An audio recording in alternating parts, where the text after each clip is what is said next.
control your emotions. That's one of the biggest tenements of being a guy. You don't get the privilege of being able to cry and society accepts you. A lot of you guys have now suffered enough, and you wonder why no one fucking respects you, because you're a bitch. You're a fucking bitch. You're sitting in this chest like, well, yeah, just network with millionaires. I don't know if we're gonna make it. Oh, now everyone's gonna become a millionaire. You're a fucking pussy. Well, I'm out, man. I'm tripping. Boy, oh boy, where do I even begin? There's an epidemic that's been running rampant for quite some time now, and I can no longer continue to ignore it. Like, ooh, it just made me so angry, I swear. Nah, niggas not finna take me seriously after that, but they definitely should. As I stopped to smell the roses for roughly 4 weeks, I couldn't help but notice how values and morals in society are basically obsolete, and it's all men's fault. Men, the quote-unquote leaders of the world, the backbone to any sustainable functioning society, or so they say. Because honestly, it's not looking that way as of right now, are the ones actively destroying it and pushing for degeneracy abroad. But we don't make podcasts about that. We'd rather create a new woman hate podcast or subreddit, screaming from the rooftops how the modern woman is degenerate or debaucherous, and really driving the point home of how allowing women to behave in such a manner is a slippery slope. You know? An immense danger to society, while consciously ignoring the role that men have played in even getting women to this point, and just how hypocritical some men have become. I'm sure by now we all know the type of man that I'm talking about, but let's not go down the rabbit hole just yet. Follow me as I explain to you just how men are up the world.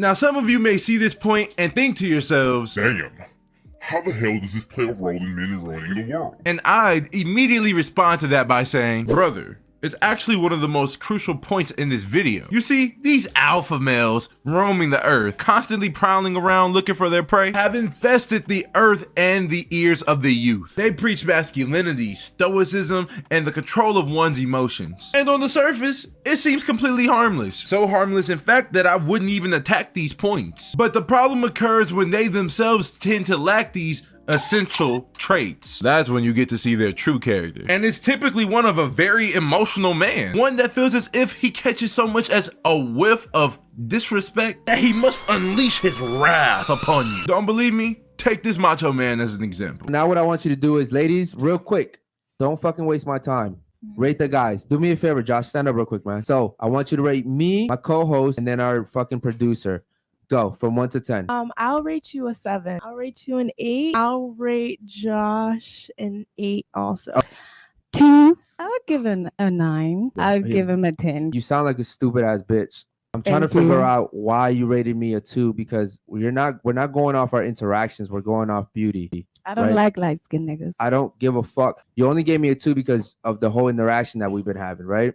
So do me a favor, get the fuck up and get the fuck out. Stupid ass bitch. These are the type of men that are getting produced through this whole movement. These niggas on record bash women for being highly emotional. Yet, if they get rated less than satisfactory in their eyes, they get pissed and rage out of this world. And there's a ripple effect. The impressionable men that end up watching these guys, seeing them in a position that they wish they were in, think that if they're gonna get there, they must emulate that behavior. Hell, that's how we got this knockoff Freshandfit podcast anyway. Because they start to believe that in order to get positions of power and get women, it comes by acting like this. Man babies. So they slowly enter the feminine emotional role of the women that they have their grievances against. Whether it's over talking or being irrational or simply being a complete douche like this guy because there was a disagreement. I've never heard more lies in my life. This is one thing I don't like. Wes. It's Come on, people man. who lie. Wes, you're crying. We're gonna move on. You cry if you want. Oh, brother. They become what they hate. How sad is it that they themselves, so blinded by their ignorance and puffed up by their mask of masculinity, can't see that they themselves are in fact much worse and much more feminine than these women that they hate. Yet they sit back and wonder why women take on these masculine roles. But that leads me to my next point. You're a bitch!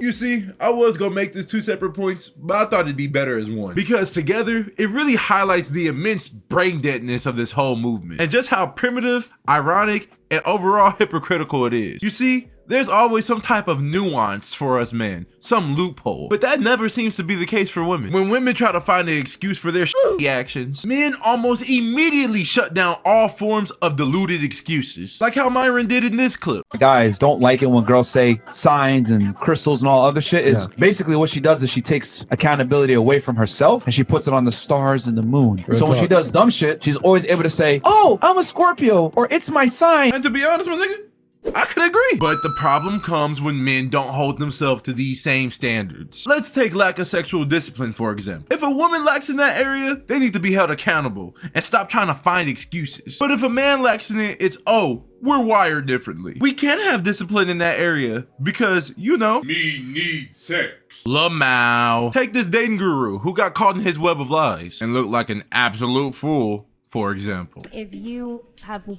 only one place in your heart for one woman, or you want to have one woman in your heart, I think he said, why don't you just commit to one and choose to be faithful to her?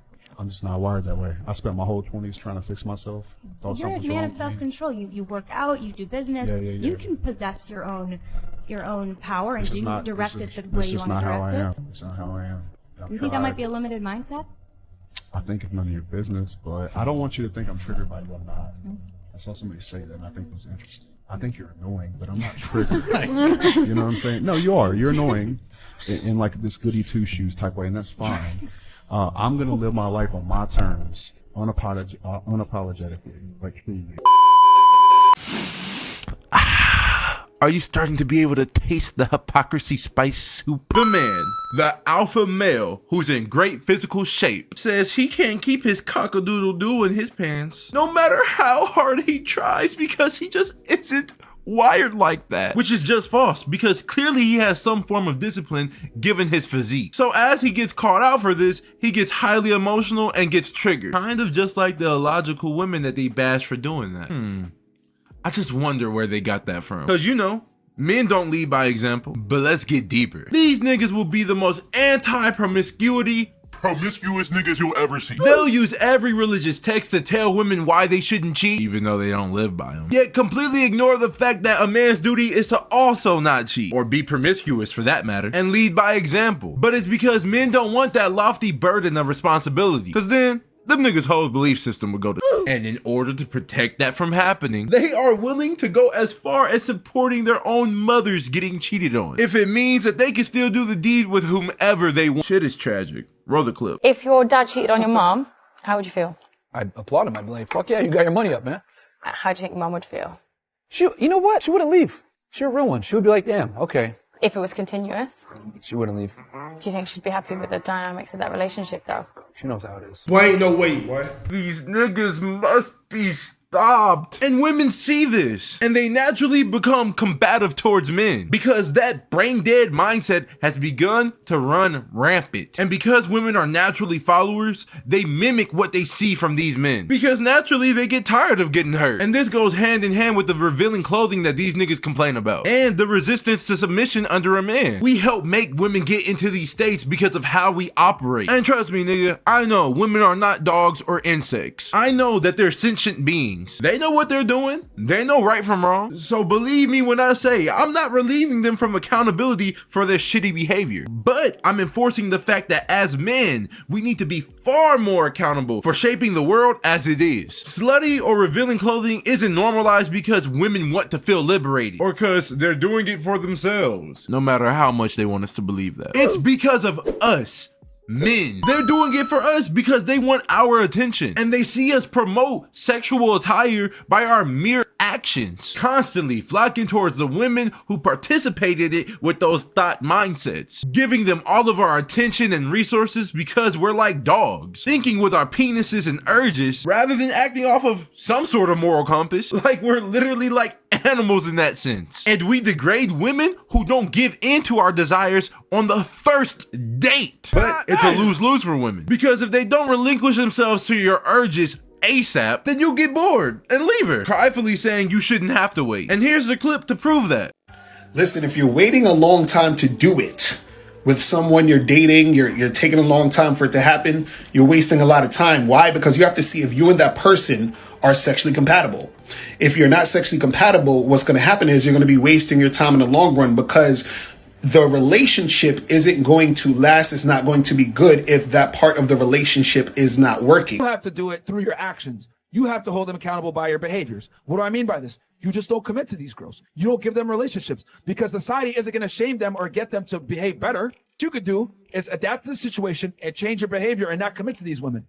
Yet for the women that don't make you wait, you call them whores for having high body counts. But shouldn't that be expected if you're constantly trying to retain a man based on his completely hypocritical, conflicting stance on quick sex while knowing absolutely nothing about him? But hey, never mind that, man. I'm a man, so I'm like a fucking dog, constantly searching for my next pleasure, unable to keep my in my pants. But it's not my fault hoes exist, even though I'm pumping and dumping every woman I get with. Cause you know, when a guy sleeps around and stuff, he's not a whore, like he's a whore maker. Yeah.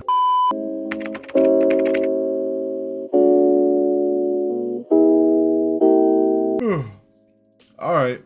Now that I've given the things that men are doing to keep perpetuating the degeneracy of society, well, we claim to be leaders for the betterment of society, I believe I should wrap this up. Yes, men constantly showcasing the inability to keep their shaboing boings in their pants, consistently conflating the mindless search for pleasure with success and masculinity, and pushing this objectively immoral mindset to the masses does destroy the world and society. And whether the effects are immediate or gradual, they are undeniably noticeable. But if you're eagerly yearning for examples, let's just take the destruction of the nuclear family that these so-called manly men seek to retain is rapidly getting destroyed by their hypocritical stances on relationships, for example, because their mere viewpoints create single mothers and broken homes because they only have sex with promiscuous women and refuse to get into an actual relationship with them. And as they continue to have more and more of it, they become loose and relaxed and go unprotected. And then boom, you end up like Fresh Prince CEO, who ended up getting the same type of woman that they preach for you guys to stay away from, pregnant. Furthermore, you create more and more women who don't know whether to be abstinent and wait for a husband and never get taken seriously for not being willing to give up her poom poom, or get treated like an object and still never get taken seriously because no one wants a car with high mileage. And this makes them incapable to trust in men and helps fuel the fire of feminist hate towards men, and without fail makes these alpha males and their viewers be even angrier with women. And guess what? The cycle perpetuates because women become even more like the men that preach this in order to save themselves from hurt. And as that happened, men become even firmer on brain dead crap like this. Probably just wasn't cool with him fucking other girls. Like, yo, once you get in that type of treatment, you gotta be cool with your nigga fucking other girls. Like, that's what it is. It's Rick Ross, nigga. The fuck? What you think you want Rick Ross to be with you by yourself? Get out of here. My God, that was brain dead. But notice how it always starts with men. All of the problems that we see in women stem from us. Provocative attire? Oh, that would be obsolete if it weren't for men. Submission issues wouldn't exist if men actually knew how to be men. And no, Queen, I'm not agreeing with you. Boredom? Do I even have to get into that? And once again, for the people in the back, I am not relieving women from their roles in this. Oh no. They ain't getting off that easy. But for now, I'm focusing on the root of the problem, not the products. And as y'all probably can tell, I really zoned in on the fake macho alpha male type of guys and haven't really said too much on the SIMP soy boy types. Don't worry, you niggas can't hide. And when I do come after y'all, just know, like in the words of solluminati, your time has come.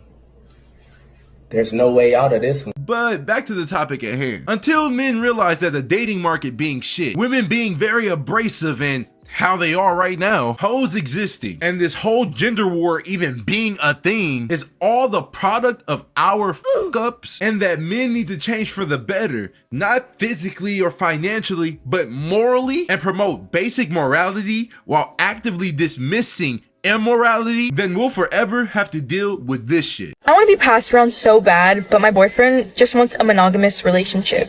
It's 2024. Expecting to be with one person for your entire life is like unreasonable. You're telling me that I have to stay with this one guy because I love him so much. It would just be so unfortunate if I were to go my whole entire life without getting piped by at least 100 different people. Fuck the woman! Fuck the woman!